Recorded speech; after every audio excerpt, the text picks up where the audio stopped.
നമസ്തേ, ഏവർക്കും രഞ്ജിനി വിനോദ് ബ്ലോഗിലേക്ക് സ്വാഗതം. ഇന്ന് നമ്മൾ തൃശൂർ ജില്ലയിൽ കുന്നംകുളത്ത് സ്ഥിതി ചെയ്യുന്ന കക്കാട് മഹാഗണപതി ക്ഷേത്രത്തിന്റെ തിരുമുമ്പിലാണുള്ളത്.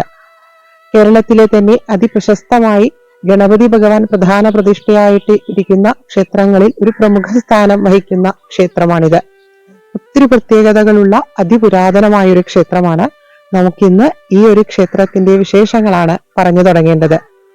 ഈ ഒരു വ്ളോഗിന് ഒരു വളരെ പ്രത്യേകതയുണ്ട്. കാരണം ഇത് തൃശൂർ ജില്ലയിൽ നിന്നുള്ള 100ാമത്തെ ക്ഷേത്രമാണ്. ഇത്രയും ദൂരം സഞ്ചരിച്ചത് മുഴുവൻ ആ ഭഗവാന്റെ കാരുണ്യവും നിങ്ങൾ ഓരോരുത്തരുടെ പ്രോത്സാഹനവും ഒന്നുകൊണ്ട് മാത്രമാണ്. തൃശൂർ ജില്ലയിൽ നിന്നുള്ള 100ാമത്തെ ക്ഷേത്രമായി ഈ പുരാതന ക്ഷേത്രത്തിനെ കുറിച്ച് പറയുവാനായത് ഒരു വലിയ ഭഗവാന്റെ കാരുണ്യമായിട്ട് കണക്കാക്കുന്നു. കോഴിക്കോട് ജില്ലയിലാണ് ഞാൻ ജനിച്ചു വളർന്നത് എങ്കിലും തൃശൂർ ജില്ലയുമായിട്ട് വ്യക്തിപരമായിട്ട് ഒരു ബന്ധമുണ്ട്. കാരണം എൻ്റെ അച്ഛന്റെയും ഭർത്താവിന്റെയും ജന്മനാട് തൃശൂർ ജില്ലയാണ്. കേരളത്തിന്റെ സാംസ്കാരിക കേന്ദ്രമായ തൃശൂർ ജില്ലയിൽ നിന്നും 100ാമത്തെ ക്ഷേത്രം പൂർത്തീകരിക്കുവാൻ സാധിച്ചത് ഒരുപാട് സന്തോഷമുള്ള കാര്യമാണ്. നമുക്കിന്ന് ഇവിടെ കുടികൊള്ളുന്ന വിഘ്നേശ്വരനായ ശിവപാർവതി പുത്രനായ മഹാഗണപതിയുടെ അനുഗ്രഹത്തോടുകൂടി ഈ ക്ഷേത്രത്തിനെ കുറിച്ച് പറഞ്ഞു തുടങ്ങാം. തൃശൂർ ജില്ലയിൽ കുന്നംകുളം നഗരത്തിൽ കക്കാട് ശ്രീ മഹാഗണപതി ക്ഷേത്രം സ്ഥിതി ചെയ്യുന്നു. മഹാഗണപതി പ്രധാന പ്രതിഷ്ഠയായിരിക്കുന്ന ഈ ക്ഷേത്രത്തിൽ മഹാദേവന്റെ കിരാതസ്വരൂപമായ വെട്ടിക്കരനും കുടികൊള്ളുന്നുണ്ട്. 2 മൂർത്തികളും കിഴക്കോട്ടാണ് ദർശനം. ക്ഷേത്രത്തിന്റെ മുമ്പിലുള്ള അരയാൽ ചുവട്ടിൽ ഗണപതി ഭഗവാന്റെ വാഹനമായ മൂഷികന്റെ അതിമനോഹരമായ ഒരു വലിയ പ്രതിമയുണ്ട്. ഗണപതി ഭഗവാന്റെ ഇഷ്ടവിഭവമായ മോദകം കയ്യിൽ പിടിച്ചാണ് മൂഷികൻ തൻ്റെ ആ പ്രിയപ്പെട്ട സ്വാമിയെ സദാ ദർശിച്ചുകൊണ്ടിരിക്കുന്നത്. ഭഗവാനെ ദർശിച്ച പരമാനന്ദത്തിൽ മോദകമുൾപ്പെടെ സർവപ്രപഞ്ചത്തിനെയും മറന്നുകൊണ്ട് നിൽക്കുന്ന പോലെയാണ് ഈ ഒരു പ്രതിമ കണ്ടപ്പോൾ അനുഭവപ്പെട്ടത്. കക്കാട് രാജവംശത്തിന്റെ കുടുംബക്ഷേത്രമായ ഈ പുരാതന ക്ഷേത്രത്തിൽ പരിലസിക്കുന്ന മഹാഗണപതി കക്കാട് കാരണവരുടെ ഉപാസനാമൂർത്തിയാണ് എന്നാണ് വിശ്വാസം. കക്കാട് രാജസ്വരൂപത്തിന്റെ അരിയിട്ട് വാഴ്ച നടന്നിരുന്നത് ഇവിടെയാണെന്ന് പറയപ്പെടുന്നു.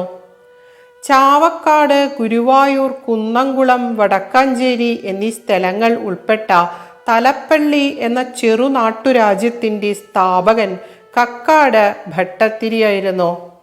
ഐനിക്കൂർ, പുന്നത്തൂർ, മണക്കുളം, കക്കാട് എന്നിങ്ങനെ 4 തായ് വഴികൾ ഉൾപ്പെട്ടതായിരുന്നു തലപ്പള്ളി രാജവംശം. ഇതിൽ ഉൾപ്പെട്ട കക്കാട് രാജവംശത്തിന്റെ ഉപാസനാമൂർത്തി കുടികൊള്ളുന്ന ഈ ക്ഷേത്രം അതിപുരാതനമായ ഒരു ക്ഷേത്രമാണ് എന്ന് മനസ്സിലാക്കാവുന്നതാണ്. ക്ഷേത്രം ഒരു താഴ്ന്ന ഭൂവിഭാഗത്തിലാണ് സ്ഥിതി ചെയ്യുന്നത്. അതിനാൽ തന്നെ പടികൾ ഇറങ്ങിയാണ് നമ്മൾ ക്ഷേത്ര മതിലകത്തേക്ക് പ്രവേശിക്കുന്നത്. ക്ഷേത്രത്തിലേക്ക് കടക്കുമ്പോൾ തന്നെ വിഘ്നേശ്വരൻ പരിലസിക്കുന്ന ഈ പുണ്യഭൂമി അതീവ ദിവ്യമായ ഊർജമാണ് പങ്കുവയ്ക്കുന്നത്. കൊടിമരം, ബലിക്കൽപുര, ബലിക്കല്ല്, ചെറിയ വാതിൽമാടം എന്നിവ കടന്ന് നാലമ്പലത്തിൽ പ്രവേശിക്കുമ്പോൾ നമ്മൾ ശിവപാർവതി പുത്രനായ വിഘ്നേശ്വരന്റെ ആ തിരുസന്നിധിയിൽ എത്തിച്ചേരുന്നു. ഒരു നില ചതുര ശ്രീകോവിലിൽ തുമ്പിക്കൈ ഇടത്തോട്ട് പിരിച്ചു വെച്ചുകൊണ്ട് കലകളുടെയും ശാസ്ത്രങ്ങളുടെയും രക്ഷാധികാരിയായ ബുദ്ധിയുടെയും ജ്ഞാനത്തിൻ്റെയും ദേവനായ സർവവിഘ്നങ്ങളുടെയും അന്തകനായ മഹേശ്വരന്റെയും ഉമയുടെയും പ്രിയപുത്രനായ മഹാഗണപതി പരമാനന്ദത്തെയും ഊർജത്തെയും ശക്തിയെയും ബുദ്ധിയെയും ഐശ്വര്യത്തെയും പ്രദാനം ചെയ്തുകൊണ്ട് സാമാന്യം നല്ല വലിപ്പമുള്ള വിഗ്രഹത്തിൽ പരിലസിക്കുന്നു. നാലമ്പലത്തിൽ നിന്നും പുറത്തേക്ക് കടന്നാൽ വലതുവശത്ത് സ്വതന്ത്ര ശ്രീകോവിലിൽ ശിവചൈതന്യമായ വേട്ടയ്ക്കരൻ കുടികൊള്ളുന്നു.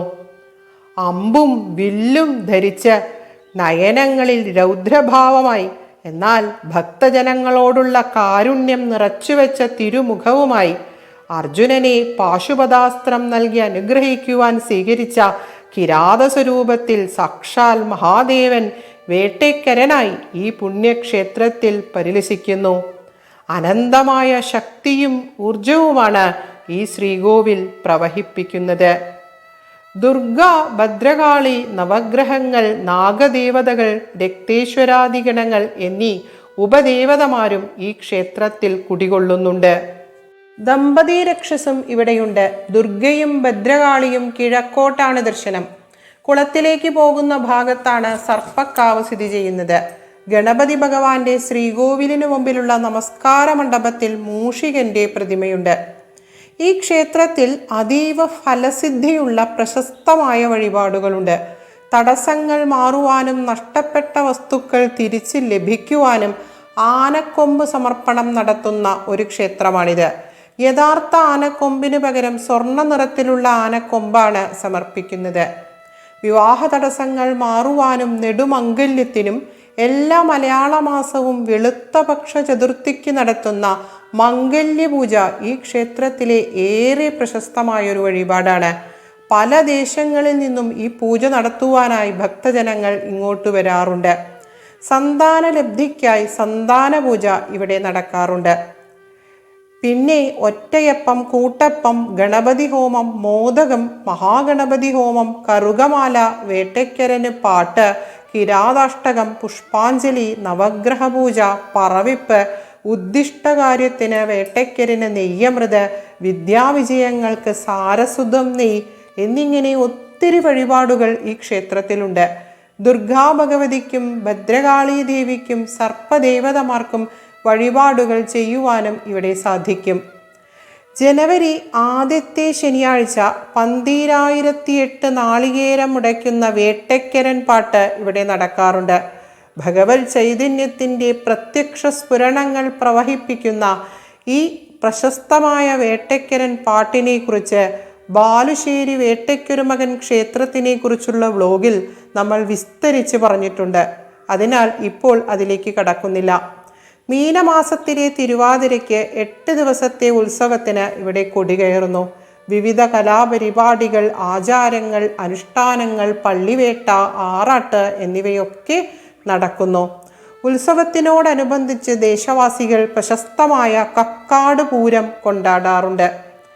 എടവമാസത്തിലെ അത്തം നാളിലെ പ്രതിഷ്ഠാദിനം, കർക്കടകത്തിലെ വാവ് കഴിഞ്ഞു വരുന്ന ആദ്യത്തെ ഞായറാഴ്ച നടക്കുന്ന ഇല്ലനിറ പുത്തരിപ്പായസം, കർക്കടകം 31 നടക്കുന്ന പ്രത്യക്ഷ മഹാഗണപതി ഹോമം, ഗജപൂജ, ആനയൂട്ട്, തുലാമാസത്തിലെ 30 ശനിയാഴ്ച നടക്കുന്ന ഏകാദശ രുദ്രം, മണ്ഡലം 41 നടക്കുന്ന കളഭാഭിഷേകം എന്നിങ്ങനെ ഒത്തിരി ആണ്ടുവിശേഷങ്ങൾ ഈ ക്ഷേത്രത്തിലുണ്ട്.